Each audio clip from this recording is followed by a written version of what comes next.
I'm not even going to do the intro. We're going to figure out this mystery with the poster first. Yeah. Okay. So nobody can see this that's listening to this right now, but there's a poster behind me in my room. It's been here for every record we've done up until now. And some of the guys, all the guys are convinced that it's just not there anymore. No, it's just we're there, but it was a poster, but now it's just like a torn up blank piece of paper hanging off like a shim. Okay. Shim. Right. So we see that there's something there, but where's the picture? Where's the actual poster part of it? Well, here's my question. Up until now, what do you think you were seeing in that poster? How does it make you feel? Cheryl Teagues. Yeah, Cheryl Teagues. Cheryl Teagues. Okay. Yeah. Andy, who's Cheryl Teagues? She's one of those swimsuit model chicks from like the 70s or something. Ah, okay. I thought it was a movie poster of some old movie back there. It's just it's waves. It's waves. It's waves with little little in a snowstorm. Tiny. Yeah, it's a polar bear in a Blinking. snowstorm. But the trick is right. Uh-huh. It's like Magic Eye. You got to stare at it long enough for it to pop out because it's all baby blue in the picture against like baby blue painted walls. Right. So it's kind of like hidden against it. It's like an optical illusion. So if you're at the right angle, you actually get to enjoy the experience of a ripped poster hanging half off my wall. Yeah, now the fact that it's also askew and there's kind of just like a giant rip down one side going almost straight to the middle of the poster. Is that is that like how it came? Is it was like kind of like so sort of like kind of like distressed jeans? It's you know what it is. It's there's like a surfer like right at the top of it. And I was trying to make it look like it's like a giant wave that he's just like hooking, and then it just looks like he's kind of like coming off the page at you. Right. Because that'd be so cool to have in your basement, and I'm sure everybody would just give you compliments on it. Right. It's just it's you know this is shit that should be hanging up at the MoMA right now. The fact it's kind of languishing in anonymity is really what I think. It's tragic to the art world. I think this is. What do you think it is? I think this is riveting listening for our two regular listeners. Yeah, that's what I think. You guys keep going on that a couple of minutes. I'm going to Google Cheryl Teagues. I'm sorry, guys. Yeah, it was actually Cheryl Teagues. It was actually Cheryl Teagues. Yeah. Then substitute somebody else you do know, Heather Locklear. Okay. That's yeah. I mean, I don't want to see that though. Why would the I? All-American model. Oh, look at her. Look at you go. Yeah. Her name is not spelled like I thought it was going to. What did you expect? It's not slightly racist, is it? Not like the way you would think. It has a hard R in it. I don't think you think the way I think. Right. This podcast is turning into a hard R. Welcome to episode 51 of Rebels Without a Pod, the show that dares ask the question, do these guys remind you of Depeche Mode? Depeche Mode is pretty sweet. My name is John, and joining me tonight, Hard R Andy, who does our artwork and graphic design. Enye Naveen on music and audio production. Yeah, hello. You may enjoy the silence more than the pod. The best parts of this podcast are when we're all not talking. And Pod Daddy Eric. Is he Sancho? No, he is not Sancho. I am no Sancho. I am Cheryl Teagues. I am Groot. I'm Ernie. This is going to be another terrible episode. All of our content currently up on the Rebels Without a Pod YouTube channel. Gentlemen, coming up on 800 collective views. And The Handmaiden, when I checked earlier today, 88 views, our highest for a single, our highest ever for a single episode, almost coming up on triple digits. Wow. Something. Still to this point, episode 6 of Eric and I, our little spin-off show, Cunny of the Goose, still with the only dislike in the history of the channel, but we'll see what happens when this one comes out. Give it time. Give it time. Yeah. Keep them coming, fellas. Your boos are only feeding us. Yeah, Nope. They're bad watches. Your boos make us stronger. It's probably like my mom or something. She's just like, no, don't do this anymore. Like I can't. She'll tell me directly, like, stop recording this shitty pod. Like enough's enough, and nobody listens to 3 hours an episode. Mm-hmm. And I'm like, it's fine. There's always somebody that'll enjoy it. Is this an actual conversation you've had with her? No. I'm just saying this is how most conversations go with her. Last time she had a tone. I just don't like listening. Today we're continuing our unconventional superhero cycle with Mike Cheslick and Ryan Two's 2022 film Hundreds of Beavers. But first, gentlemen, how's it going? It's going all right. Yeah. It's going. Papa, you had like a little story or like a little something you wanted to tell us about before we got into like the meat of the show? I did. Yeah. I do want to tell this story. It was really interesting to me because what I was expecting versus what actually happened was completely different. But I've been having like my ears have been really funky since I had the flu last January. And so I'm convinced that I'm like having like hearing issues. Like I'm hearing weird sounds sometimes that I can't explain. It's probably my family, but I decided I went for my physical recently. Everything was good. And then my primary care physician's like, hey, you know what? You should go see an ENT and then they can take a look at it and try to figure it out for you. And I'm like, okay. Sure. So I scheduled an appointment with the ENT. I go in there and they're like, all right, so first we want to make sure you don't have anything wrong with the ears. So we're going to just do a hearing test. And it's pretty standard. It takes like 15 minutes. Right. And I'm like, okay, cool. These are the kind of things I remember we would get like in elementary school from time to time. Yeah, it's a little more sophisticated than that. They've got all these like, high-tech gadgets and they love shoving shit in your ears and not telling you what it is before they stick it in. So that was definitely a weird experience. You have to figure out what it is by when they shove it in your ear. Like, yeah, what is it? The first one. What is this? And I'm like, I don't know, but why does it smell like strawberries? And maybe it's a little. They just cross off. They just cross off the N on their paperwork. Yeah. That's pretty. I don't know if he can hear okay, but his sense of scent is definitely dead on. Right. So Wolverine style. So it's weird. You go in there. There's like a little sound booth, and the first thing I notice when I sit down, you got a monitor. You got a bunch of weird gadgets they're going to stick in your ears in like 5 seconds. You also have a bunch of like places where it looks like you can plug your guitar into an amp. Oh, sure. I whatever audio equipment, maybe it's for headphones or something like that. But I was like, that's kind of cool. So they start out, they do a couple just basic sound tests. They stick weird shit in your ears, and then they play sounds. First super loud, then really quiet. And what they're doing is they're testing the function of your middle ear and then your eardrums to make sure that they're healthy and they're being able to like relay sounds properly. Right. And yeah, that was definitely kind of weird and invasive. So the next test they do is they put headphones on you and then they start playing different. Let's see. The first one they did was like beeps and noises, and they play it at different frequencies. They'll do it loud and quiet, and you got to raise your hand every time you hear it. Oh, sure.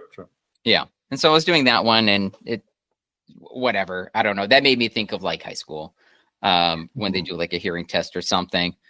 But then they did this other one where they said, okay, we're going to do the same thing, but this time there's going to be words that are being, it's going to be words instead of sounds. So what we want you to do is it's just going to be all different types of tones, different types of like sound levels. Whenever you hear the word, we want you to repeat the word. And I'm like, okay. And so they start out with some basic ones. And a sort of test that's never been historically problematic for you. No, they're like doghouse. And I'm like, okay, doghouse. And then they're like, I don't know, reindeer. And I'm like, reindeer. And then it gets quieter. And I swear to God, as soon as it gets quieter, it gets a lot filthier. So the last one I hear is like mushroom. And I'm like, it's like mushroom. And I'm like, okay, mushroom. And the woman's like, no, you don't have to say it in like quiet voice. You could just say it in the normal voice. I'm like, okay, all right. Like mushroom. You don't have to make the lightsaber sounds. We'll No. have to again later. She's doing the twist. She's like, a little bit softer now. She had the drum kit in the back. She's all right, faster. Sam, faster. So then I find out those beeps were actually made by the Postal Service. Yeah. So And then they said whiskey. He's like, oh crap, that's a safe word. Yeah. Whiskey. We agreed on Zendaya. Whiskey. Taylor Swift. Oh, Taylor Swift. But I swear to God, the next one she says, and I like mumbled it, and I was like, "Excuse me." It sounds like my crotch. And I was like, Sasquatch? And she's like, I'm going to play it again. It's like, crotch. And then I swear after it goes, keep staring at it. Keep staring at my crotch. And I was like, sorry, what is that? It just says, pool party. And I was like, I don't want to go to a pool party. There was a sting in my ear. I'm smelling strawberries. Yeah, smelling strawberries. The lube is thick on this. Amanda Hug and Kiss. Amanda Hug and Kiss. She does another one though, and I swear to God, it was like awful dad jokes or something like that. So then I hear it, and it's just like, how many tickles does it take to tickle an octopus? And I'm like, I'm sorry, what is this? And she's like, 10 tickles. And I was like, next test, please, next test. At this point, I would be like looking around like the wall for like the diploma. Like, I know. And she's great because the whole time she has the drum because right. You're doing good. You're doing good. Keep it up. Keep it up. Ignore the drums. Your HMO didn't want to pay for an ENT. They actually just sent you to like an improv class. You'd be looking for the candid camera. Yeah. This next one is great. So what she does is it's like she takes the headset off, twists it like sideways on my head, and then it's applying pressure on like the base of my skull. And she's like, you might hear sounds like around you or in your ear. So I want you to respond to each one of them. So I'm doing that, and that's fine. But then she's like, okay, now we're going to put the headphones back on, and you're going to hear words, but it's just going to be in the same like normal tone. It's not going to be all different types of tones. And just repeat what you hear. And I swear to God, I just thought of that scene in Blade Runner 2049, where it was just kind of like the where they're debriefing Gosling, and he's doing like exactly. sort of like the call and response thing. He sits down and he has to keep repeating the things they say, and he has to say interlinked after like everything that they say. Right. And so it's the same thing as before, where she's just like Inkwell, and I'm like, so I'm like Inkwell, and it's like interlinked. Dog sled, interlinked. Pool party. What? Just say it. Pool party. Okay, interlinked. Horseradish, interlinked. Northwest, interlinked. Brown pug. I'm sorry. Now repeat it 3 times. Veto. And it's just like interlinked complete. Now you can get your paycheck. It's and the results came back, and Eric turns out malfunctioning replicant. Any of us really surprised? No. You know what? After the end, they're like, your hearing is fine. Your brain is fucked. We recommend you get an MRI of just like the whole upper half of your body. Right. And we're not sure what we'll find, but good luck in life. So it sounds like you just left this appointment really with no new information. That's what I'm hearing now. I think I got a free drum lesson. Yeah. 10 tickles though. That's 10 tickles. Yeah. Anyway, let's move on to our movie, because there might be like a bit to talk about here. So, Hundreds of Beavers is a 2022 comedy film by first-time writer-directors Mike Cheswick and Ryland Tews, starring Tews, Olivia Graves, Wes Tank, and Doug Manchesky. Eric had a guess for the synopsis and brief that I'm about to do. He's written it down on a piece of paper. I'm going to do this, and he's going to hold up a piece of paper. Let's see if he got his guess right. Hundreds of Beavers. Synopsis and brief. Beavers, you are tearing me apart. Oh. Let's see the paper. No, I didn't write it on a piece of paper. I typed it on a Word doc. What I wrote is... I thought that you said that your hearing was fine. I told you, I don't listen well. Yes. Well. Ready? I wrote, "Oh, hi, Mr. Merchant. John Kayak, you're my favorite customer." Alt, synopsis in brief. You know what? This might be too much effort for sex. Just putting it down. Totally. No laugh, just quiet, knowing nods from like the other guys in the mid-40s. Yeah. Made for just $150,000. This film was shot largely in the Wisconsin and Michigan winter between 2019 and 2020. It premiered at Fantastic Fest on September 2022, debuting to audience acclaim and rave critical reviews. Cheslick and Twos turned down several publication deals, instead opting to self-distribute the film. Hundreds of Beavers eventually grossed 6 times its original budget and an additional $250,000 more in merchandising. The film debuted on streaming in 2024 and is available currently to watch for free on both Amazon Prime and YouTube. The film currently holds a 97% positive rating on Rotten Tomatoes and was listed on many critic best of lists for 2022. Film critic Matt Zoller Seitz, I've cited him like a couple times before on the show, writing in his 4-star review of the film. This is a rare movie that invents its own incredibly specific kind of visual language and expects the audience to study it and become fluent. The video game logic of learning montages is the most modern touch in an otherwise proudly retro motion set of influences. This is a richly imagined escapist entertainment, a fun machine that opens up rarely used neural pathways and gets you thinking about what cinema could be, in addition to all the things it already is. Future generations of low-budget filmmakers will derive inspiration and comfort for it. It is one for the ages, a damn fine movie. And Wow. this was my pick for kind of unconventional superheroes. For me, this is I keep on Letterboxd. I brought up kind of once or twice before, of kind of like the movies I rewatched for the year, new things I've seen for the year, and like a ranking of everything. Watched this for the first time a couple months ago. My favorite new thing that I've kind of seen this year, just the imagination, the craziness, the originality, the fact that they largely just remade a 2027 Buster Keaton movie called The Frozen North, but also added video game touches, including large bits of inspiration from Metal Gear Solid. I mean, this I don't know. For me, like this might be my bullshit, but this is my bullshit that I really dearly, dearly love. I just like first time watching it, and then my rewatch last night, I just found myself kind of grinning ear to ear. So, gentlemen, Hundreds of Beavers, this is new to everybody else. What did you think?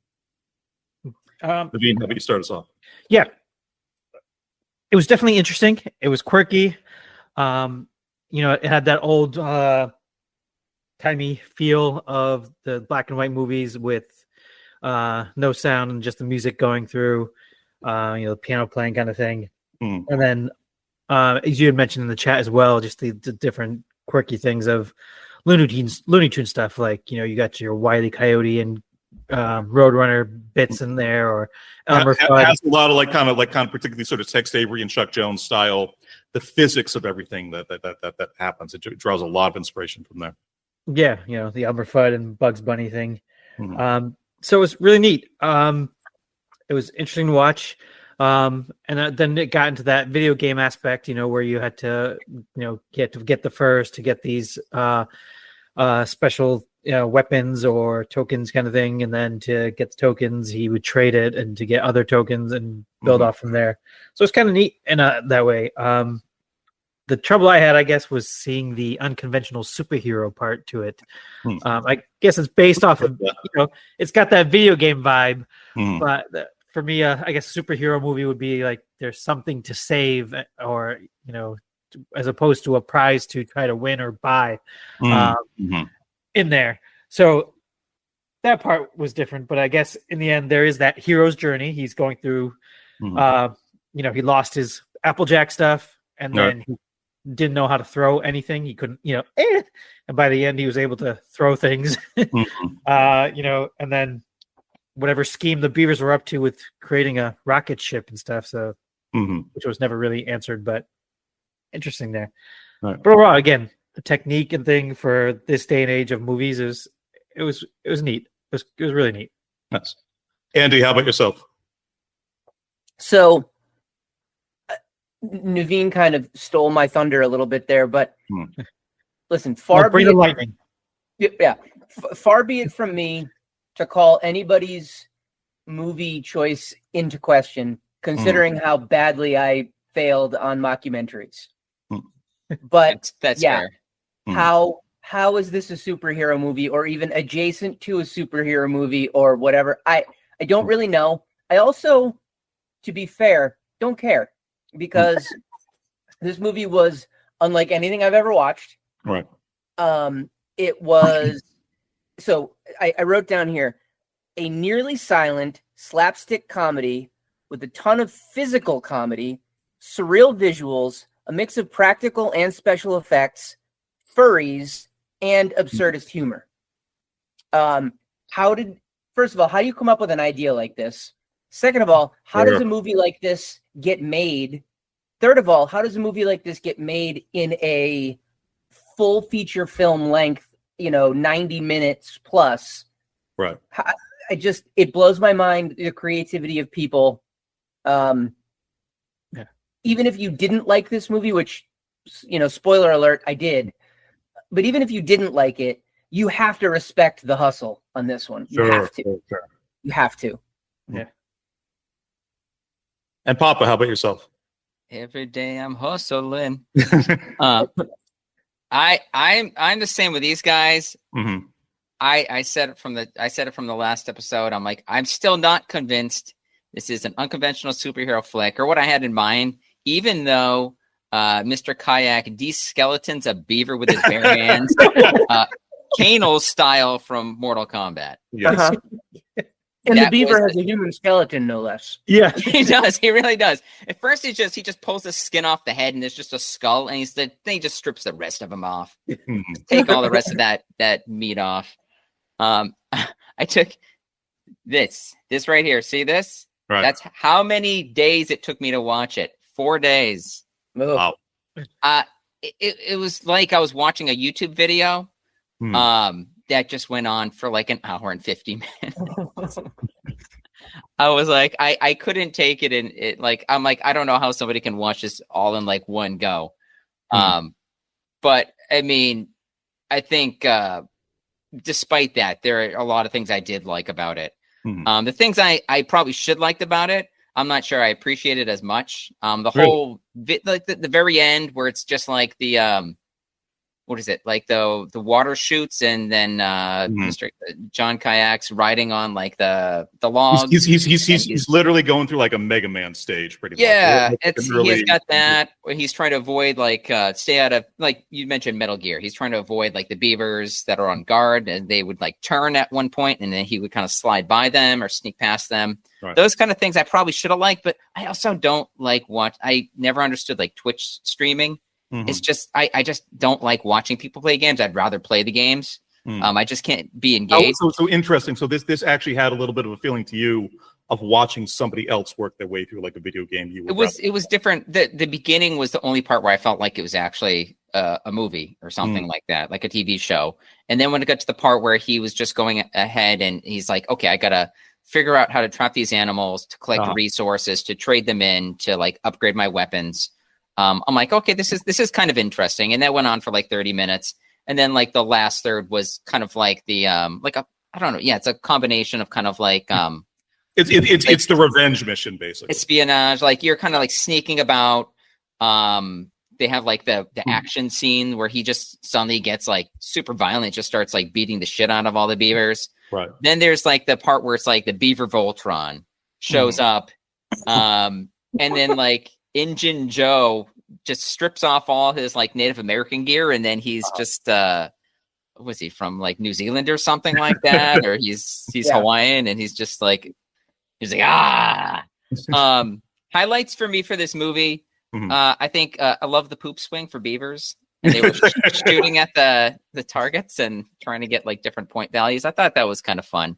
I didn't like the dogs getting killed night by night by the wolves, but I loved how they were playing poker and then they just changed the card Yes, game they based kept on how getting many pulled dogs were down. there. By the time it's a single dog, he's just playing solitaire. The dog playing solitaire. All right.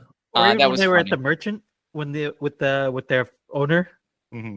and in the background Uh-huh. you could see them. They're like stretching. They're like, Oh, yeah. I also like the merchant's daughter just randomly has like a stripper scene. Right. She just That starts was weird. stripping on the pole, just kind of like to tease him. Like the merchant's daughter, and she to me is one of the most fascinating characters. I think she's going off on her own side quests at night. I think there's a whole separate movie just following her around, because like, where is she getting pole dancing lessons? Where is she buying like sort of like kind of perfect mascara from? It's the Canadian wilderness. I mean, like these are like legit questions. Yeah. one of my Vigo's pros is actually that they threw it in there, but she is a professional pole dancer. Oh, no Yeah. kidding. I saw that Oh. too. She had to be. She had to be. There was no way. She just kind of did that on the cuff. Right. She's like, hold on. I got something I've been working on. And they're like, we don't want to hear about your hearing test. What? Huh? Okay, so let's kind of clear the air on one thing. I'm aware that I've been known to kind of stretch the definition of some of these cycle sort of things in the past. I haven't revealed to you guys yet, but upcoming for our B movie cycle, we will be watching Schindler's List. I mean, I'm just kind of Son of a bitch, John. You notice I only call him John when I'm mad. Otherwise, he's Johnny. We have Eric and myself have a certain mutual friend who, when he gets very frustrating, we go with like the 3-syllable version of his name. You know who I'm talking about. I do. But to the superhero question, you Google. Sort of thinking about whether or not I'd be able to kind of defend this. Googling it on Wikipedia came up like this first line: a superhero or superheroine. It's a fictional character who typically possesses superpowers and abilities beyond those of ordinary people. And that's kind of like the long and short of the definition. Where I kind of reconciled kind of myself to this one kind of fitting is just the fact that and what's interesting and entertaining to me about the movie is it's Naveen mentioned first. It's a hero's journey, but it's such a literal kind of hero's journey at the start, because after Jean Kayak's kind of farm was burned down, he is literally naked and alone in the woods. Yeah, he can't catch food. He can't fend for himself. He is just getting his shit wrecked by raccoons. He just there's nothing. There's just he's a babe in the woods. There's nothing he can do, and he builds himself up through education, through training, through acquiring kind of new equipment and skills, and kind of gets himself to such a point that by the end of the movie, he does have almost kind of these sort of superhuman abilities. Like he gets to a point where he kind of like a Mortal Kombat character can just kind of just rip off like the head of the beaver and kind of take on multiples and kind of hand-to-hand combat. And ultimately, this guy brings down a K5 civilization trying to get into space, and then kind of ends up fighting like a giant like beaver Voltron. Like it's a stretch. I'm aware it's a stretch, but that's the hero's journey. I'm proud to call it that. Right. And I guess the other confusing part for me was his apple farm burned down, and then all of a sudden it's winter. He's got a beard, but his apple farm is still smoldering. Mm-hmm. I saw that too. It's like that's the thing about like Applewood. It's just like there's it's real. It's a really good source for heat. Like there's a long tail on those things. I like how you called into question, Naveen, because you called into my question about what my thoughts were on that, because I thought it was just a Connecticut thing. Yeah. It's just snow one day. It just happens. Yeah. There's just snow, but there's like smoldering, stuff everywhere. It's just it's smoldering. There's people getting kicked to death by raccoons. It's Yeah, that's oh, man, that's the core great. New England thing. That's the core Connecticut thing. You get inside and you pray before it starts to snow. Yeah, right before a skunk eats a frog. So obviously, sort of biggest influences on this movie: Buster Keaton, Looney Tunes, obviously the video game thing. What other kind of like sort of just references or kind of random call outs to things that you guys have sort of noticed in the movie? So I actually kind of bullet pointed them out. Video games, obviously, especially sort of like side-scrolling platformers and survival games. The progression system where the main character levels up over the course of time, gains tools, overcomes challenges. All of that is very video game-like. Obviously, again, silent era cinema, Charlie Chaplin, Harold Lloyd, especially with all like the physical gags and sort of emotion and narrative and all that kind of stuff that kind of gets brought into it that way. Sure. Monty Python came to mind a number of times. That's a good one. With like absurdist humor and animal costumes and, you know, self-awareness and all that kind of stuff. But this might be a poll, and I'm not sure how many people are going to follow me on this one, but The Adventures of Rocky and Bullwinkle, it has a similar feel to that, but even more so, and this is where it goes off the rails for a lot of people. Does anybody know the Red Green Show? The Red Green Show. No. Red Green Show. So I'm not going to do it justice by trying to explain it, but basically it's this guy. This is a show that was on probably back in the late 90s, early 2000s, maybe a little bit after that. This old kind of gruff dude that lives in the Canadian wilderness in this log cabin with his weird family. And he runs like a PBS, you know, public broadcasting show out of his snowed in cabin. And I used to watch it religiously. I loved that show. Really? My dad and I used to watch it all the time together.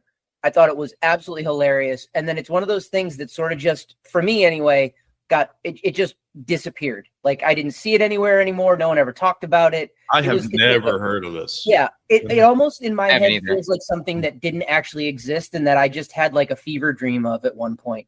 Right.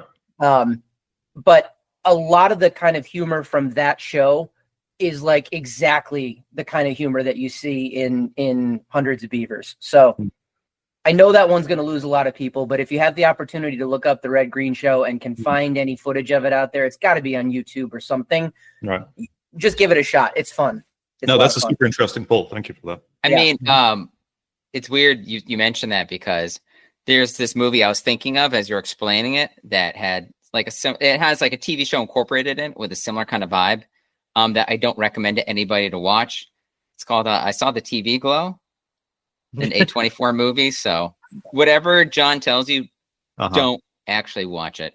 Whatever. There is a snick up till including I don't really recommend this movie. There's a lot of red, some green. Just don't watch it. There's it just sounds like it's in 3D. Any opportunity I have to just like hate on that movie, I'm gonna do it. Right. I have no reason to, but I want to. It makes me feel better. Eric's not quite the Red Green Show. He's just a bunch of red flags. All right. I'll have a different poll. Okay, this is a deep cut. Did you guys ever hear of a TV show? I would watch it. It would air on Nickelodeon at like maybe 3 PM or something like that on like a Saturday, and I think it was called like the Tomorrow People.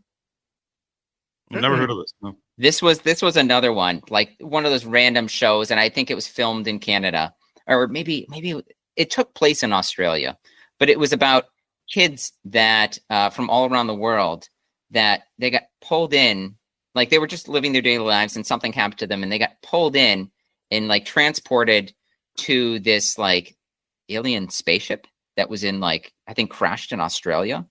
And then they realized they all had different like powers, where they could each do something different. But if they wanted to, they all had the ability to go back to that ship. That was kind of like their home base, kind of like Power Rangers going back. Yeah, I was going to say like Power Rangers is kind of that's how they all met, and they realized they were a team. And then they found out there was like some evil corporation trying to like find the alien ship and to like, you know, get them and experiment on them like the X-Men or something like that. That was one that I loved watching, and I didn't know anybody else that had seen it. I found out, I guess they had tried to reboot it on the CW like 10 or 15 years ago. Really? Yeah. I have no idea if it's actually good or not, but I was just like, I know at least I'm not the only one that saw it. Interesting. And Devine, any other stuff you picked up there? The only thing I tried to pick up on was, like kind of like the dowry kind of thing where he had to get all those beavers to be able to marry the merchant's daughter. Mm-hmm. So there's a lot of movies there that you could probably figure out, but I couldn't think of one really. I did try to look it up as well. Mm-hmm. I did find like Crouching Tiger, Hidden Dragon had that dowry kind of theme in there, but sure. Of course the girl went off. Is that like a fairly sort of popular theme, like in like Bollywood movies? There are, yeah. Hmm. I'm not too familiar with a lot of Bollywood movies, but there probably will be because that's kind of like element. It's sort of like that. Those sort of kind of social arrangements out there, right? Yeah. So that's the route I went through. Like the big one that kind of came up for me was like, a lot of like the video game influences are just kind of are like a lot more obvious with like, like the merchant that's been done in like a billion different games, and sort of like the like the big beaver temple with sort of like the conveyor belts and like the tilting platforms, obviously. But a thing that's a little less obvious would actually be Minecraft.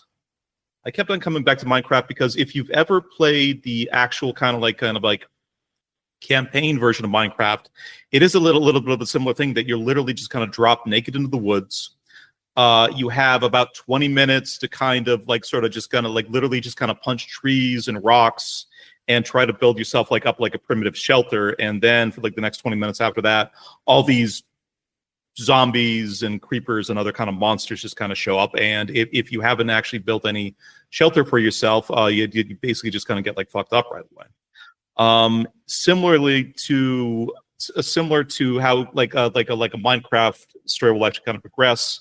You kind of start like kind of building things, and those things let you build more and more kind of complicated things after time. And like people can be extremely kind of clever and innovative in terms of like the mechanics of like the stuff that they're actually able to build. And then like similarly in Hundreds of Beavers, like some of the things when he actually sort of figured out the physics of the world and kind of got sort of really good at kind of predicting and navigating things, you'll see like the traps he was designing became more and more elaborate in kind of a Minecraft sort of motif. Like the ones I think about are like he had like the multiple windmills all kind of blowing sort of like kind of like the heavy currents of air in different directions, and he had like three currents of air just kind of like intersecting, and he had like the bat floating in the middle of them. So he would like he lay a trap for a beaver. The beaver would be caught up in the air current. It'd be blown to like the middle of the air currents, and then it would be just basically like killed when its head got blown into the bat. Yeah, I was thinking about that as well, and I was thinking about from the perspective of like you have a crafting table in Minecraft, and so you collect different items, and you can combine them to make new things. And so yeah, he would pick stuff up on his journey, and then he would build new things out of them. Mm-hmm. So you have the absence of that, but then also he could. I was thinking, I don't know, of like Sierra games as well a little. Mm. They have the exploration part. He picks up things. He doesn't know what to use it for. He gets the beaver heart with the worms in it. What do I do with this? Right. And so as he goes everything along, that he finds trial and error does have some kind of purpose. Everything that he finds does kind of like sort of kind of lock into like the Rube Goldberg machine of kind of some other part, like what's happening in the world. Yeah. Something I was doing as I was watching this too is I was writing down things they could have like improved upon or included to make it more video gamey. One thing was I'm like, he keeps upgrading his tools, but not like his gear. So he just has the raccoon suit the whole time. I thought it would have been cool if he also has that really nasty beaver suit towards the end there. Like he just kills the beaver and guts it and wears its skin. So I wouldn't say that's an upgrade, but I thought it would have been cool if he had like different. It's a cosmetic skin. It's a cosmetic skin, yeah. Little Silence of the Lamb there. Some Fortnite stuff going on. Right. I thought it would have been cool to do something like that. Mm-hmm. The first scene of the merchant's daughter, when he gets the beaver suit, the scene of the merchant's daughter skinning the beaver and all like the organs and intestines like popping out, and her just staring at him and grinning the entire time. Like that's a woman. Yeah, it's really like when I was a younger man, I would hear. I would hear in conversation sometimes guys say, "Yeah, you know what? She's too much woman for me." And I when I was younger, I never quite understood that. If a girl is constantly either trying to fuck you or get you murdered, that's too much woman for me. I think. Imagine that, though. You have that kind of girl and you can brag about her, and you should be like, you should see what she can do to a beaver. That's something you should be proud of. They get married, and he's just like, honey, you're going to be waxing every week. I do not need to see beaver pelt ever again in this lifetime. I don't know. So this is foremost a comedy, but do you think the film has any kind of like serious themes or messages, even in like the margins? This is what I wrote for this one. All right. Fuck beavers. Fuck beavers. Drinking is bad. Okay. Wilderness survival. Marriage is a blessing. Fuck beavers, and the circle of life. Circle of life. It's beautifully put. Indeed. Andy, Naveen, you guys got anything for this? Capitalism. Sort of like the idea of like masculinity, like traditional masculinity. The man goes out and kills the stuff to bring it back so he can bang the woman. Yeah. Hero's journey. Hero's journey. It always ends with getting it in. Yep. How do we get to this point? Just directly to that point. Yeah. How do we leave home and come all the way back around to vagina? My thing is how do you prevent the dogs from getting eaten? Like, they should have focused more on that. It's a serious issue. Sure. At least the merchant, he lit a candle for the trapper, but he lit a candle for all 5 dogs as well. It's true. Yeah. He's really overwhelmed by that. That's true. Yeah. So it's this is an interesting one for me, just having not only grown up on an apple farm, but kind of not too far away, and I think still technically on the farm's property is a giant lake in the middle of the forest that was initially a very small brook that got dammed up by a family of beavers years and years and years ago, and just like the scope of this thing is just absolutely huge. There are at this point multiple beaver dams. There are sort of multiple kind of gigantic beaver huts, multiple sort of families like living in the area. You go down to like the coastline of the lake, and you can still see they have active seasons where they chew down trees and kind of work like the entire summer to kind of get like new shit made. Like the work that they've done, you can literally take like a kayak onto this lake and sort of go roaming around on it. This movie, I mean, kind of speaks like pretty sort of personally to me. Thinking about kind of the story itself, obviously there's kind of a message of sort of like in a hero's journey and sort of kind of learning to be self-reliant. You do also kind of get the sense you get no backstory about, just the hero's kind of an idiot at the start of things. It seems like he knows how to make Applejack, he knows how to make hard liquor, but that's really about it. And I do feel that there is kind of like a little bit of kind of messaging in this film, like, don't just get good at your job, learn how to do other stuff, or at least learn about the world and like the immediate like environment like around you. Do you remember the scene? It's like, I was thinking about this question too. And do you remember the scene where he's like, he gets past all the beavers, he's in like the beaver fortress or whatever you want to call it, and he's at the top and he kind of looks out over the forest and you just see all the trees have been just like chewed to bits, like there's nothing left.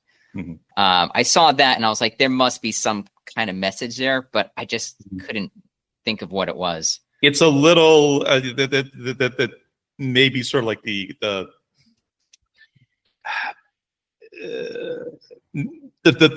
fact beavers can sort of be like an invasive force, and maybe these would be like an invading army, or this would in the Star Wars movie, like the beavers were the Empire, sort of basically. Yeah. What is that Dr. Seuss movie they did where I think Danny DeVito does the Lorax. The Lorax. I was thinking maybe it was going to do some kind of take on that, or something like, let the beavers have some wood and they're not going to hurt anybody. They just want to build a dam and like that's their thing. And then if you just let it just go nonstop and don't interfere, then they're just going to just Right. I feel like the Beavers in this movie, and again, this is kind of my quasi defense of this being like a superhero movie.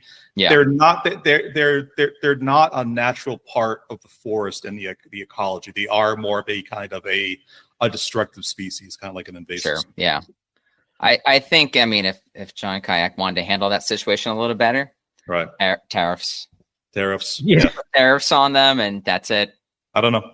I just finished the second season of Andor just a couple days ago, and there's a little bit of a. Andy's like, don't do it. 250%, baby, on every log that comes back. Every rocking chair that they make out of wood, 250%. I just can't get away from tariffs, and every business venture I have right now, tariffs are absolutely. I know. I didn't think about how much that hurts you. Yeah. You're not the only one at the moment, bud. No, definitely not. So I came up like a little challenge to kind of everybody like on the panel here, but guys, pitch your own hybrid movie video game in the vein of Hundreds of Beavers. Tell us what you come up with, like the theme, character setting, et cetera, and the Naveen.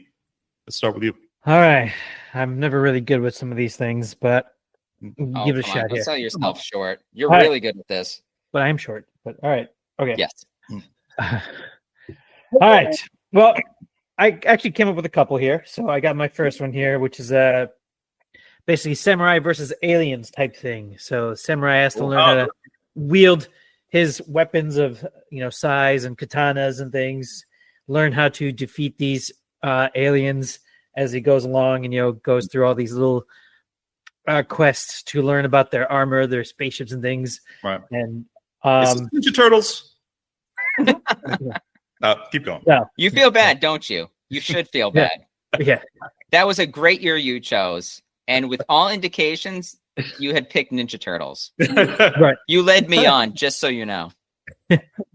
Well, I kind of go on, and you have to collect golden petals of lotus flowers to create the ultimate weapon to destroy the aliens in the end. Classic. Pizza slices. Right. So had to get there. Yeah. The other one I had, which is real Do quick. tiny bells make an appearance in this game? And beavers. Don't shake your head at that, Andy. How many views did they get? You're still mad about the tariffs. I'm still mad about the tariffs. I am. Guess what? Those tiny bells, how much did they cost you, John? It was $8 at the time. It's probably like $40 now. Yeah, there we go. $20 a bell. Right. You know what? Those bells are Tariff on unsullied. steel. But you know what? $60 a dozen. There we go. Buy in bulk. What was your other one, Naveen? Nice. All right. Your name is Eddie, and you are a thief and a con artist, and you have to get this signed baseball from Robert Loggia. But you have to go through. Oh, that's a good one. You have to go through all these tasks, like getting a job and wooing the boss's daughter. Naveen can just not stay away from 1990. I had to bring it back because your handmaiden is ruining my thunder of Opportunity Knocks episode. So if hopefully it'll bring it Robert back. Loggia. Yeah. Robert Loggia. Loggia. My prized possession is this signed baseball by Mickey Mantle. You know what? You're going to be my future son-in-law. Take it. What? And of course, Possessions are fleeting. Yeah, fuck it. I'm keeping my baseball. I want my baseball back. I'll be out on the porch with my wine and peaches. yeah. There's a little side task. Joke if anybody watches Sopranos. Gotcha. What's the side task? The little side task I had was you have to work at keeping Johnny from creating a show or movie about the Wahlbergs. Oh, Thank you. Somebody said it. You think I'm going to go back to that well? Come on. Dude. yes. No, Someday. look, he's waiting. You've done it twice. You've done it twice. You've called it. You totally called it. Wow. What are you going to do now, John? You got to think of something new for this bit, because I mean, I just started a new job. Went, I'm very, very tired. It's 110 degrees. You know what? in Vegas already. Andy, let's go to your pitch. it's just lazy. It's just lazy. So, all right. So I had a couple of ideas, but I fleshed one of them out. But so the ones that I didn't flesh out, I thought, and I took this kind of literally, where I took existing movies that I thought would make for good video games. One of them was The Goonies. I can't believe The Goonies hasn't been made into a movie yet. I mean, into a video game yet. It has, but It's called The didn't. Goonies 2. I thought it was, yeah. It didn't make it like to a the States. legitimate video game, The like a sequel today did. video game. Yeah. Something like, with today's graphics on a modern system, I can't believe that hasn't already been I'd done play yet. it. Absolutely. Kill Bill, volumes 1 and 2 would be a fun one. Nice. Die Hard. It's like a Rockstar game. Yeah. That could be a Rockstar game too. Yep, Die Hard would be fun. But the one that I fleshed out is actually the Hunger Games. Sure. Yeah. So, Oh, yeah. all right. Yeah, that's a So good what I call came out. up with was, okay, There's I never called been it, a Hunger Games video game adaptation. Like that's. I don't know, I didn't Google it. Seems like I easy didn't money. care enough to do that much Sure. research. But so I called it Hunger Games: The Arena. And it's like a survival action RPG and battle royale style game. There's a single player like story campaign, but there's also an online campaign, or not campaign, an online battle royale Fortnite kind of thing that you can jump on. Cool. So basically, you enter the Hunger Games as a tribute. You have to, survive the deadly arena. You have to outwit your rivals, shape your legacy. So basically, you get to decide whether you want to be like a killer, a symbol of hope, or like a capital puppet. Oh, so there's a morality kind of track in the game. Yeah. Yep. As far as the themes go, I had like authoritarian control versus rebellion, which is also very Star Wars. Survival while under surveillance, which feels kind of too close to home at the moment. And then you got the spectacle, sacrifice, moral choices, all that kind of stuff. We talked about tariffs on the show. We're already getting flagged. That's right. So Actually, we're getting more listeners. Yeah. So I More actually dislikes. went into gameplay, like mechanics. So survival. So you get to like there's crafting, there's hunting and foraging. You manage your hunger, health, and stamina, all that kind of stuff. The obvious, which is like the arena combat, ranged and melee with stealths, and you can make up your own traps, and there's like these dynamic environments that you can like interact with and use to your advantage. Wait, question. Yeah. Can you capture and kill and eat humans in this game? You could, sure. It's survival, so I'm just saying survival of the fittest. Yeah. You could absolutely do that. I mean, as it is, you've already got a game All here that's going to exploit teenagers to murder each other. So why not? That's true. They were called the Hunger Games, but everybody in the trailers looked quite well fed. I never quite Very well fed. That's true. That's true. So okay, social strategy. So you can form alliances, betray each other. I mean, like that one. What? No, nothing. And then like win sponsor gifts and all that kind of stuff. There's random hazards like fires and floods and mutants and all that, etc.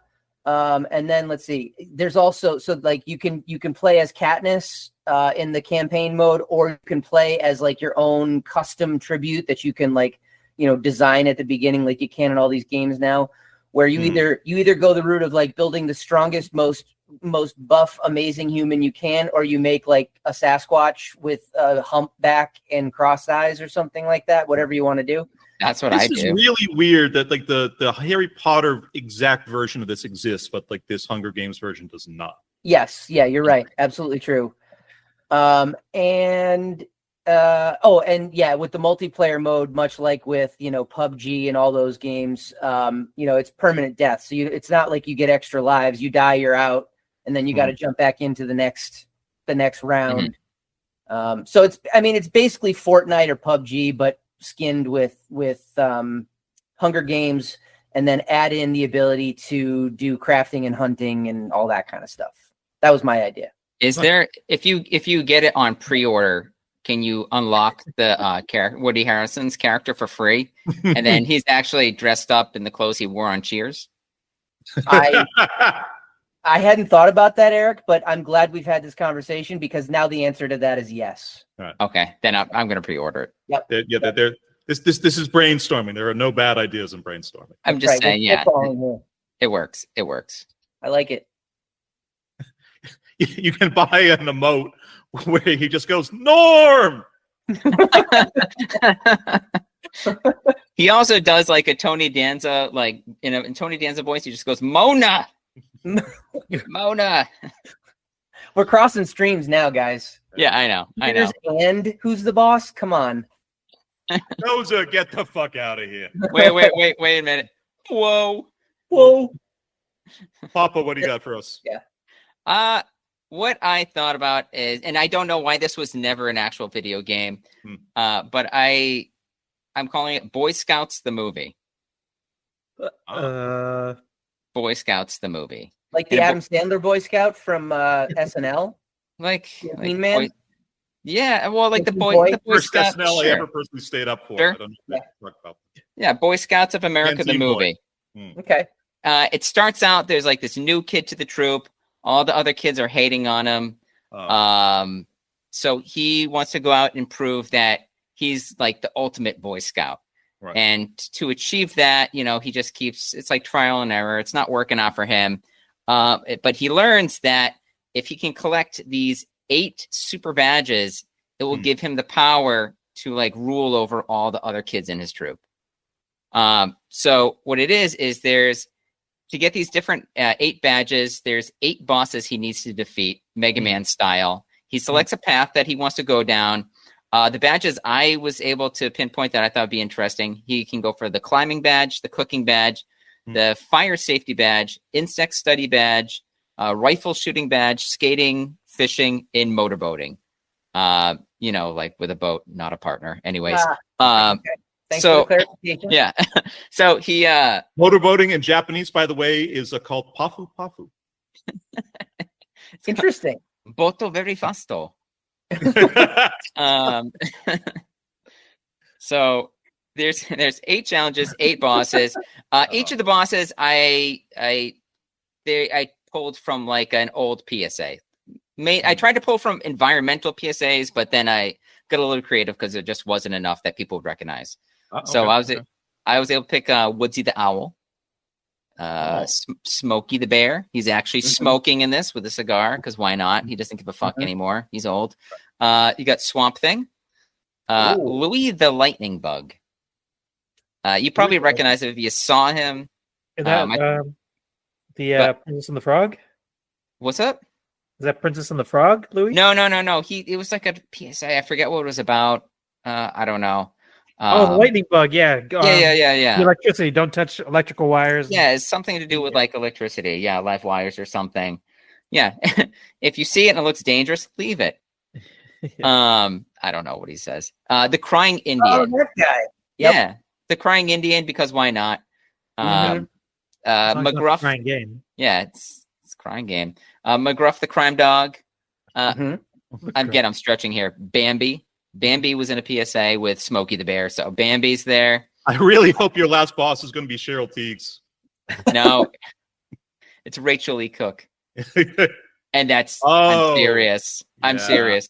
Yeah, this is your brain on drugs. Yeah, there it is. Let's make an impression by kind of doing like a mediocre PSA with the hottest woman imaginable in 1997. Oh my God, what a concept! She was amazing. The big bad, instead of Dr. Wily, we have Ranger Rick. Because fuck that raccoon. All right. We'll take him down. Nice. How about Ranger Joe? No Ranger Joe in there? Ranger Joe. we got Yogi in there too. Hey, boo boo. Listen to what this comedy genius came up with when I was visiting a few months back. Eric had a character called Yogi Bear in 2025. Do you even remember what do you remember what this was? No. You're like Yogi Bear in 2025. Hey, boo boo, where are all the park rangers? I don't remember that. Genius. Oh, yes, yeah, that one. Yeah. This is after all like the forestry department cuts and everything else. It was sad but true. Sad but true. Eric, I really love this. Like this. I mean, it's the Boy Scout thing, the merit badges, kind of projecting like the Mega Man style onto it. Like Psychonauts actually does a little bit of this in the first half of the game. You're wandering around like a summer camp and trying to earn badges in similar. Think about all those crazy like PC games or Nintendo games they had back then. They had like Double Dare. Like who wants to play Double Dare? Or like oh god, they had a Guts game. for like Super Nintendo again. And all you're doing is just trying to get like the Astro Crag. You're just doing like climbing ropes and jumping across holes. But I'm like Boy Scouts. I'm like, you can come up with anything, and it's all about achieving badges. Yeah. It's like Mega Man. It's like you get your new blaster, but you get like your new badge. It gives you like new powers. So now you can cook a souffle. I don't know. Yeah. And avoiding Scoutmasters. Yeah. Naveen and I actually met in Boy Scouts.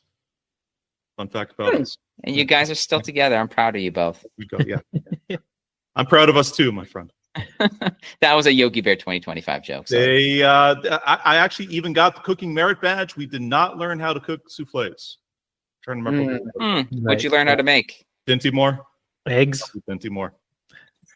Eggs. I don't think potato pancakes. Someone had the money for eggs, dude. Eggs. Yeah. Is that what you really want? Eggs were cheaper back then. Yeah. Well. Yeah, you can make mistakes. All right. My pitch. And how dare you guys accuse me of being like uncreative? My fictional video game movie hybrid is called Wahlburgers. I'm going on mute. I'm going on mute. Idiot brothers Mark, Paul, and screaming. Donnie, and their efforts to start a fast casual burger chain in Hingham, Massachusetts. I called it. Gameplay loop is essentially burger time, except for portions where you sit in traffic trying to get back from Cape Cod. You also immediately get your ass kicked by Boston townies if you try to make anything vegan. The merchant's daughter's breasts grow gradually bigger over the course of the game, and most of her dialogue boxes are about the dangers of the MMR vaccine. Each brother has a unique skill. Paul, a trained chef. Mark with his signature move, try some cardio, brah. And Donnie, Donnie tries his best. My question to you. Yeah. Name the other brothers. No. I answer to you. All of them. 5 seasons. Big Joe, Little 5 Joe, seasons. Medium Rare Joe, Salty Steve, Piker Bang. Joe with the capital S. I would like to note that Johnny wrote this question. Yeah. With, I'm convinced, the express intent of just shoehorning another Wahlburgers mention into this. That was the only reason he wrote this entire. I am the puppet master. I mean, it is really something, dude. Kudos. The moment you guys stop laughing at it, or the moment you guys tell me, Johnny, enough, I'll move on. I want you to do it again. Every time you do it, when you end it, you have a brief pause of a couple seconds, and you go, "It's burger time." It's burger time, baby. Try some cardio, bro. No, don't lead with that. I want to be surprised so I can hate it even more. Wow. Yeah. A lesser-known Wahlberg cousin has not been on the show in like a little bit. Got shamed by my mom and her best friend, but I would love to make a reappearance. But so that's Andy, just me. Andy, how do you feel about tariffs now? not so bad. Surprisingly okay. Yeah. Vigo's toes. Anything you guys want to like bring up before we wind down? Here, I already brought up the Olivia Graves one, but the other one was it's kind of interesting to read about that. They were trying to parody like stuff like survival movies and The Revenant in this movie. Huh. Okay. That's all I got. There wasn't a whole lot out there. Yeah, I didn't really find anything that I thought was particularly interesting. Yep. Papa, you muted. Is he practicing? Me.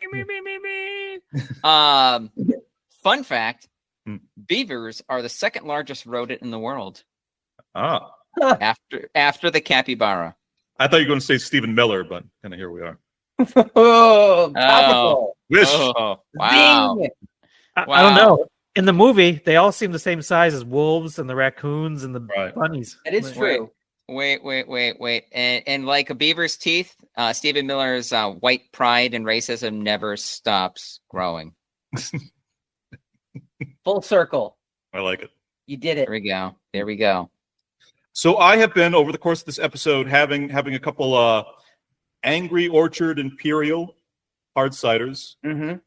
I thought about for the episode itself actually making some Applejack, which is relatively simple to do.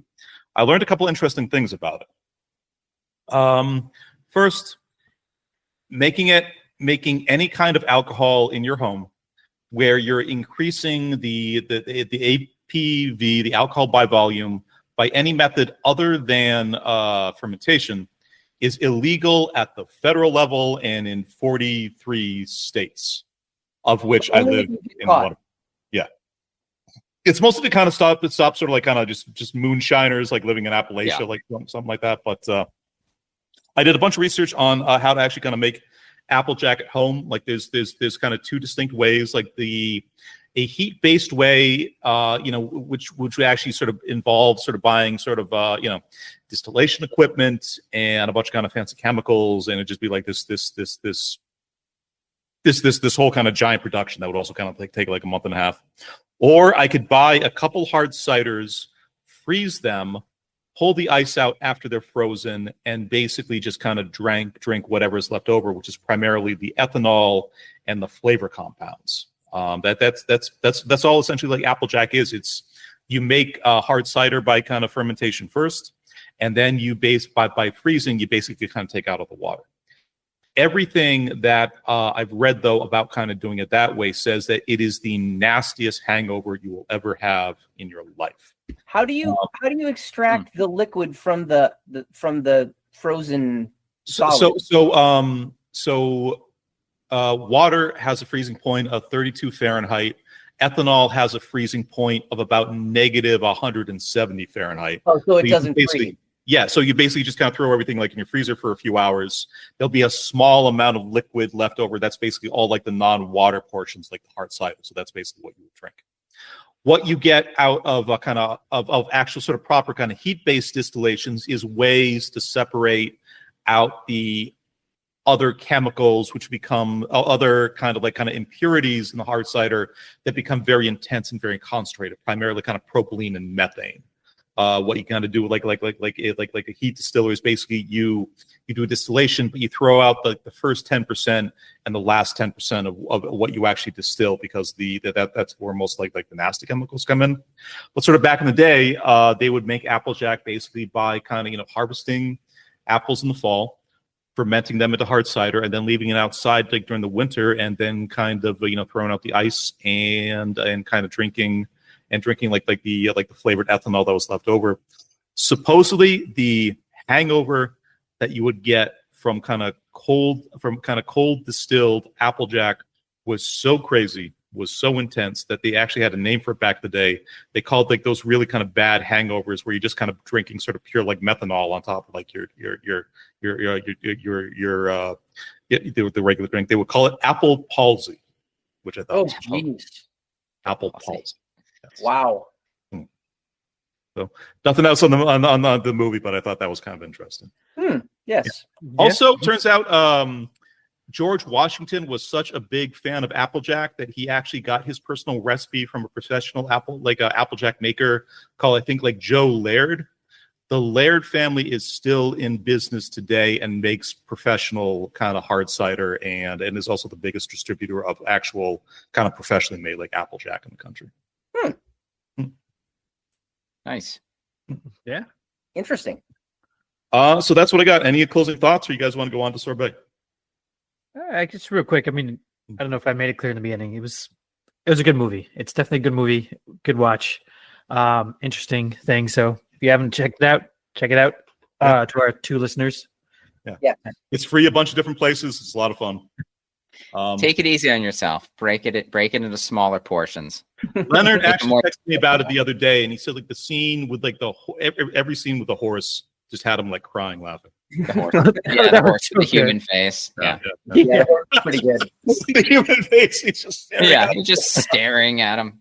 Yeah, that was I just like when the engine tries to climb on the horse and like I don't know, he just kind of collapses. Something about the Danes, they just really love kind of just like really kind of crazy, like old school Americana like that. Nice. All right. So, Hundreds of Beavers. It's a fun one. Recommend. Indeed. Yeah. Moving on. Andy, you got a little something for us to like wind the show down. I do. I have a sorbet that is topical to what we watched for this week's pod. I'm going to share my some beaver love. Sort of. You can be frank with us. Guess the beaver. Can I still be Andrew? You could be kayak with us. Nice Muppet reference. Yeah, thank you. Let's see. So, well, come on. You guys are not seeing my screen yet, are you? No. It's better be beaver jokes. I'm just looking at Cheryl Teagues again. It's kind of beaver joke. It's not beaver. Well, no, it's not. Leave it in the pants for now until after the pod there, Johnny. Show me the beaver and then I'll figure out what the joke is. All right. So the Tomorrow People. No, that's you looked it up. Nice. Oh, okay. It's a thing. Can you see my screen now? Yeah. Do you see Rodent Madness 2025? No. Oh shit. I'm seeing the Tomorrow People, and I'm also seeing that you Bing. You son of a bitch. See? You have seen it. Fuck you. You made up that bullshit show, Red and Green show, not a real show. You were really thinking about Tomorrow People. And when I said it, I'm just telling you, man, we're on the same wavelength. You don't have to hide this. I had never seen it. We don't have to put up with John's shitty Wahlburger jokes anymore. Let's unite. Tomorrow People. We're both Tomorrow People. All right. I'll see you in Australia. Just the fact of calling me shitty means I got to do it a fourth time, my friend. Stop. Just stop. Okay. Yes, I must. Just do you guys see Rodent Madness now? Once for every brother. Yes. Yes, we do. Okay, excellent. So I have put together Rebels Without a Pod Rodent Madness 2025, which is a March Madness style bracket of pop culture rodents. And we're going to determine the ultimate pop culture rodent as we go through this exercise. What I will say, surprisingly, not surprisingly, is that mice/rats are wildly overrepresented in mainstream rodent media. To the point where I actually had to not include some of the ones that came to my mind originally, because then it just basically became. It would basically become like a mouse draft rather than a. That's right. So I had to get a little creative here for a couple of these. But wait, all right. Where's Pepe Le Pew? Is he there? He's not a rodent. Skunk is not a rodent. A skunk then. He's off screen eating a frog. Yep, skunk is not a rodent. All right. So okay, which can mean sexually assaulting a frog. Ooh, so that's stinky. So I created standings, what I considered basically what do you call it when you got a seed. Yeah, I created seeds for these. And ultimately on this side, I decided that Mickey Mouse was the 1 seed versus the 8 seed Lemmy-Winks from South Park. Okay. And I figured there was a really good well, I'm not going to lead the witness. So between the three of you guys, do you think that the that Mickey or Lemmy-Winks should move on? I think my vote would be Lemmy-Winks, not just because it's a great episode of South Park, but in a later episode, it's revealed that Lemmy-Winks has an evil twin brother named WikiLeaks. So that's all I need. I did not know that. Okay, interesting. All right, I'm going Mickey because I don't know what Lemmy-Winks. You don't know what a Lemmy-Winks is? I was convinced. It looked, for me, it's so small. I thought it was a Charmander. So I'm going with Charmander. Oh yeah, there we go. Dude, it's Mickey Mouse. I don't know. I can't. It's like a kick in the nostalgia. It has to be Mickey. Yeah. All right. I thought there was a good chance of a. I like Lemmy-Winks though. Lemmy-Winks is kind of fun. Next, we have Mr. Gopher from Caddyshack versus Sandy Cheeks from SpongeBob. You know how old we are. This is a no contest. You never know. Yeah. Mr. Gopher. Somebody, okay, how about this? Tell one person on this pod, tell me your favorite SpongeBob episode. Not the movie, favorite episode. The march when Squidward has to take over the marching band. But Yeah, this is a show I liked for like a season when I was like back in college. It's not the one that SpongeBob learns to drive a car, right? And then he realizes it's a beaver. Damn, I don't know. I don't watch that shit. Yeah, I was gonna say I really don't know any episodes. It's just you look you look at that picture and just Kenny Loggins just pops like immediately into your head. All I think of is Tom Kenny. Tom Kenny with like that laugh. Oh my god. Okay, Chippendale versus Danger Mouse and Penfold. I don't know what this second thing is. Danger Mouse. Danger Mouse. Danger Mouse. No idea. You didn't have cable though, right? You couldn't watch. You gotta be kidding me, Johnny. Yeah. There are weird gaps in like a lot of my culture and a lot of my pop culture shit for people already. Like Dick Tracy though. You knew Dick Tracy, which I had no idea what Dick Tracy was till that movie came out. Danger Mouse. Come on, man. I mean, it was filled in by other shit, but like not shit that was kind of relevant to anybody else my age. Tough one. That's a tough one. Chippendale or Danger Mouse? 100% Chippendale for me. There's not even a question. I'm not even a big like Rescue Rangers fan, but like the old school Chippendale and Donald Duck cartoons from like those are classic. Those are great. Yep. I think we'd have to go with Chippendale as well. All right. Ooh. And then Mighty Mouse versus Pinky and the Brain. Oh, ouch. I'm going Mighty Mouse on this one. I'm going Mighty Mouse. All right. Here I come to save the day. The only thing I kind of like really what pops in my head with like Mighty Mouse is like I don't know if any of you guys have kind of seen like the Andy Kaufman bit, like the original one, first episode of SNL, or what they did on Saturday Night Live. Very, very funny. But I've never seen it. I'll just kind of vote Pinky in the Brain just out of solidarity for. Okay, fair enough. All right, so then we're gonna move over to the other side of the bracket. We have Master Splinter versus whatever the fuck that Quiznos thing was. Yeah. Splinter. Yeah. All right. That's a given. Fair enough. The Morning, what could have been from 1990. and the Chipmunks versus Rizzo Rat. Yeah. Oh.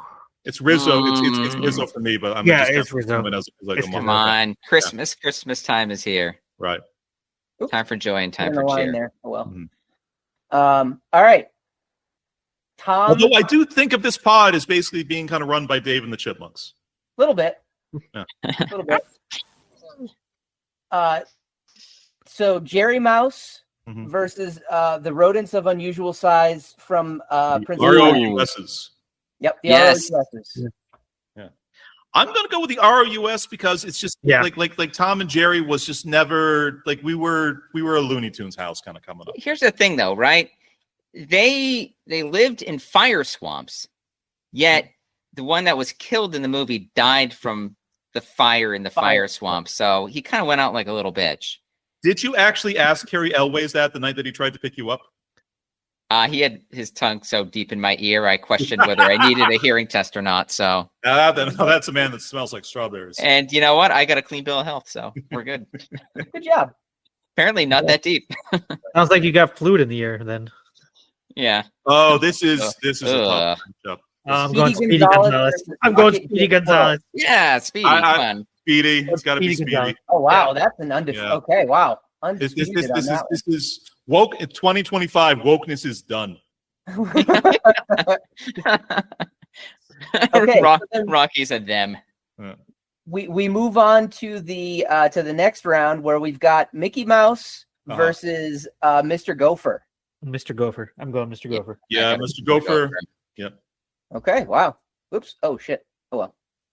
Oh come on. Not shift control. Command. On the Beaver theme. I like it. Stick with the B. Turn it off and turn it back on. B for victory. There we go.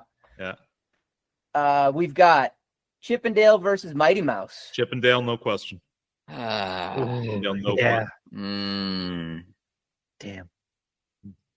It's a great sorbet, Andy. I'm digging this. Yeah. Chippendale. I'm going to go Chippendale. Okay. I'm outvoted. You're outvoted either. Oh, what the Keep popping up. You know what? Let's go on the nose. That's too perfect. That's- It pops up everywhere. Yeah, that's character. That's perfect. character. Yeah, He's just popping up all over that place. beautifully done. Sneaky rodent. All right, so we got Master Splinter versus Rizzo Rat. Give me Master Splinter for the win. I'll go Splinter with win. Yeah. Muppet solidarity for me. You're outvoted, my friend. Yeah, that's okay. That's Sorry, that's my not a bad son. contest. Speedy Gonzalez Oh, versus ROUF. Speedy. Uh, Because I just remember, like in college, like there was this one, just Speedy Gonzalez, one of the best last lines of any cartoon anywhere. Slowpoke Jose has a gun. Sure. Yeah. Speedy Gonzalez then. I was gonna say, if you match them against each other, who would win? And I think it'd be Speedy Gonzalez. I agree. Hmm. All right. We're down to the final four. Mr. Gopher versus Chip and Dale. Hmm. Gopher. Yeah, Gopher. No, Gopher. it's Chip and Dale for me because we had on Betamax like this Chip and Dale cartoon collection back in the day. My brother We've already moved on. It's fine. You don't have to explain your vote. You know what? I hope you die in the fire, Swamp. Yeah, we'll see what Speedy has to say about that. Eric was not so fast. I had to take care of him with my gun. Speedy versus Splinter. Oh. Both S's. Splinter. It has to be Splinter. Speedy. I'm going Speedy. I think this has got to be Splinter ultimately. I support the Japanese. Yeah. Because these Have you ever seen a sad Japanese man cry? How about a sad No. Japanese rat? So here it is, guys. all right. The finals. We've got Mr. Gopher versus Master Splinter. Oh shit! I think it's Mr. Gopher for me. Gopher. This is the match of the century. It really is. But I mean, it's been decided. We've got 2 votes Gopher. There we Damn go. it.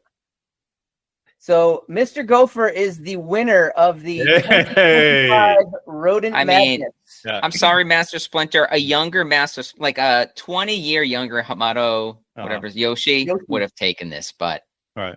old man Yoshi, no. There you have Naveen and Post, can you put the Kenny Loggins song over this as one? That might be copyright, but yeah, I could. I'm willing to demonetize. Can you just write a new song for this? Right. As good as Kenny Loggins. Like Kenny Loggins. All right. All We're right. not going to get demonetized, dude. You can't get blood from a stone. That's true. Fair. I don't beg know to what that differ. means. All right. So coming up next week, we're going to pivot a little bit to maybe kind of like the more serious pick out of the unconventional cycle. Naveen, do you want to say a few words about your choice? Sure. It's Darkman, and I remember liking it as a kid, and I'm worried that it's going to be another opportunity knock situation. It's Sam Raimi. Come on. You can't go wrong. Sam Raimi, Liam Neeson. But it's crazy, though. You bring up Liam Neeson, and he's this big actor now, but I remember watching the movie and liking it, but still at the same time thinking he sucks as an actor. Yeah, really. It wasn't. This was also, and I don't love this number, but 35 years ago. Oh, God. Yeah. Wow. Yeah. But Yikes. again, I just remember loving the movie, the idea, the concept of it, and it was cool. But so hopefully it's still good and holds forgot up. what happened to him. Yeah. I don't remember if he got burned. Is burns all over his body? He got blown up.